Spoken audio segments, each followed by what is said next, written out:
excited when I'm excited to share this one with you because when I heard it, it just warmed my heart. It warmed my heart because this is a single father of 5 beautiful children.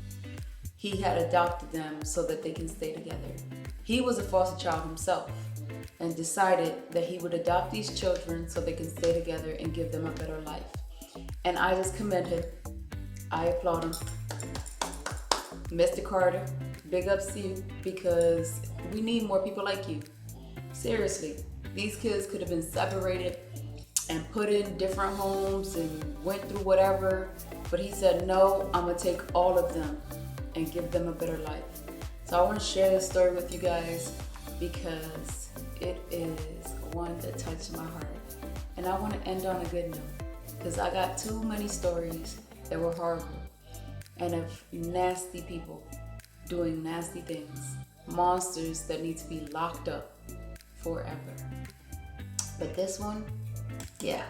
Of togetherness and how one man's mission to bring 5 siblings under one roof changed the course of their lives, their young lives forever. According to the latest data from the Department of Health and Human Services, there are more than 390,000 children living in the foster care system within these United States. So we're going to introduce you to Robert Carter. He's a man who grew up in that system, the foster care system, without ever being adopted into a forever home. He's now 33 years old, from Cincinnati, and a father of 5. David Begnaud shows us how Carter's difficult upbringing inspired him to pay it forward and do for others what was not done for him. The joy that these brothers and sisters have, just being together, should not be taken for granted in this story. Each one had been put in foster care and separated. Bubby, make sure you brush your teeth while you're up there. Robert Carter, now 33 and the owner of a Cincinnati hair salon, became a foster parent to 3 brothers in 2018. And then one day he heard something that was particularly painful for him. I overhear my oldest son, Robert, talking about their sisters. So I asked him, hey, you got sisters? And he's like, yeah, we have sisters. What did you think in that moment when they said, yeah, we have sisters, and they had been separated? I thought they were lying, to be honest, because no one's told me about siblings. But that obviously hit a chord with you, because you'd been separated from your siblings. Now, the parallels with his own young life and those of these 5 children are striking. Robert Carter was placed in foster care at the age of 13 and not destined to be adopted. So you lived with your mom for the first 13 years? Yeah. Dad too, or just mom? Just mom. What was your mom dealing with? What was she struggling with? She was a single parent of 9, and she also had alcoholism. Do you remember not eating some days? No, because we always say, I was the oldest, so I always made sure we had something to eat. I was going to steal from corner stores, even if it was like chips and stuff for my siblings, because we had to eat in order to survive. Did you ever turn to drugs? No. Alcohol? No. What do you think kept you away from that? Seeing what my mom and dad went through, how it affected them, how it affected us. I ain't gonna pass it around. It was against that background that he sought help from the foster care agency in Cincinnati, Ohio, to find the boys' missing sisters and reunite a family. We've been through a lot, and especially me. And it's a lot of pressure being the big sibling because you have to put on the image. And it's like, it's a lot because they look up to you. The cool thing about your dad is your dad has also been in foster care. So he knows what you guys have gone through. It helps a lot because some people don't understand. But he knew what had to be done. And that is where Magistrate Regina Stargel comes in. Because Robert Carter decided he wanted to adopt all 5 brothers and sisters. So I'm thinking, you made it out of the foster system, you're starting your own life, you're young, this is your chance to do you. And people are selfish, and I'm expecting him to do you. So why are you taking on the obligation of 5 kids? I'm like, convince me. You didn't really have a father figure constantly in your life, so where did you learn how to be a good parent? From not having one. From just, I give them everything I wanted, from the affection to the attention to the stuff we do together. So I just try to do everything I wanted as a child and my dad, I do to them to make sure that they have everything I wanted and more. In court in 2020, an adorable family in waiting made the newspaper. His kids came in dressed in finery in red and black, is what I recall. And they faced Judge Stargle's scrutiny. I'm looking to see body language. How are the kids interacting with each other as well as the petitioners as the testimony's being taken? And I was like, this is the real deal. The real deal. And under her court order, a family. Now, as Robert Carter watches his children joyfully play together, he also sees what may have happened had the children stayed in the foster care system. So we're at my old apartment where I was in independent living when I was 16, by myself, coming home every day to no one to greet me, no one to cook me meals, no one to wake me up, say good morning or anything. No one to welcome him home. That's what he remembers most about living in this apartment building while he finished high school. After living in 2 foster care homes, he was sent here to live on his own.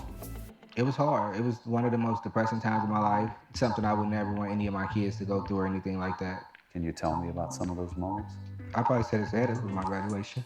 Because when you imagine graduation, you imagine, the day of, your parents waking you up, and it's your big day. It was none of that. He filled his days working 3 jobs. Stay busy so I won't have to go home alone, basically. So you work concessions at the Reds, Cincinnati Reds. Dishwasher at Chipotle. Dishwasher at Chipotle. And I was a cashier at Wendy's. As rough a childhood as you had, how were you able to turn that into such a productive adulthood? I feel like I just used my trauma and my hurt and stuff to be my fuel to keep going and to want better and want to help people and do better in life. It's inspiring that given all you've been through, you were able to graduate high school. Because most foster kids don't. When he had aged out of the foster care system at age 18, never having been adopted, he started to make sure that other people like him didn't become statistics. So he first got custody of his younger sister. Then at 21, he became the guardian to his 13-year-old brother. And then he started to take in foster children. Is you doing this trying to fill a hole in yourself?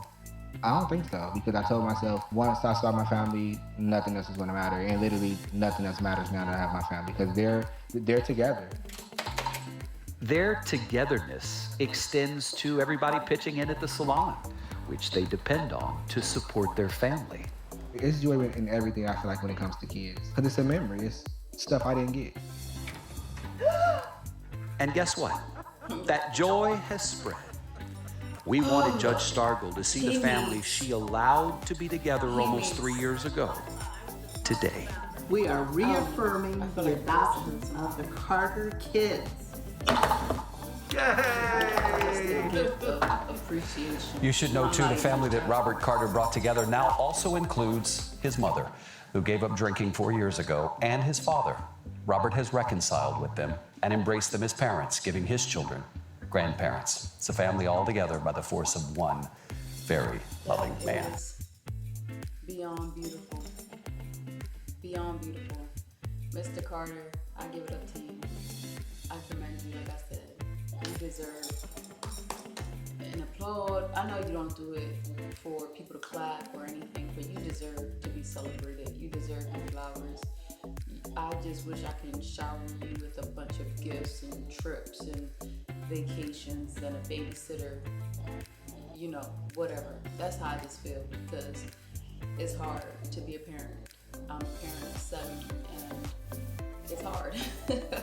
Now I'm a parent.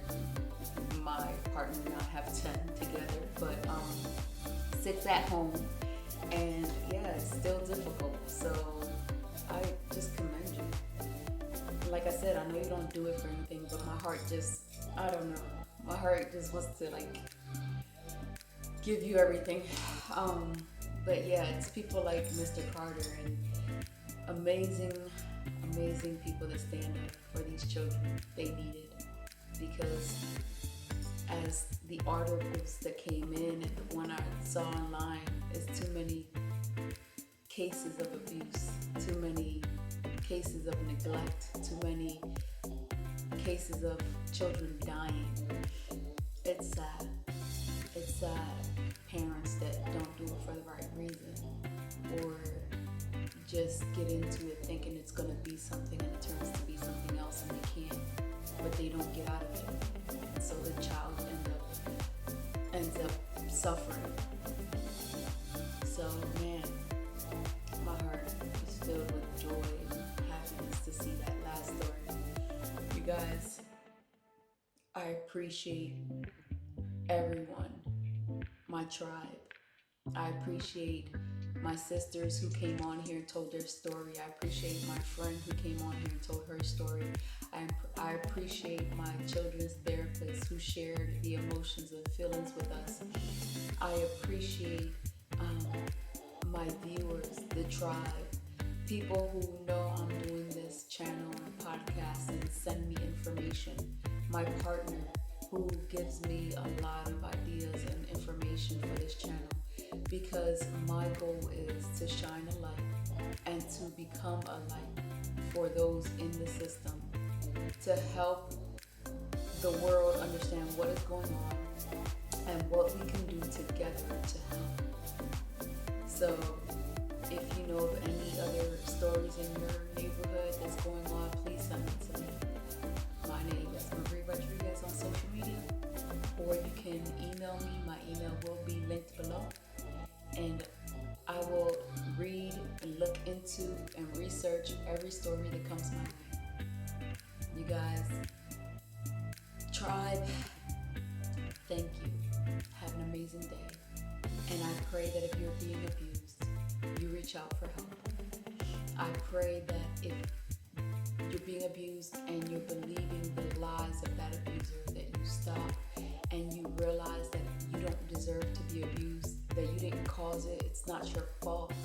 That when they scare you and say, oh, if you tell, I'm gonna hurt whoever, they're saying that so you don't speak up. But the minute that you can safely speak up and ask for help, please do so. I want you to be safe. And I don't want you to be abused. To everyone else who's on their healing journey, I pray that you continue to heal. I pray that you continue to seek help. I pray that you begin to receive every blessing that comes your way. That you understand that you are loved. And that God has a beautiful plan for your life. I know it may not feel like it. Some days may be harder than others.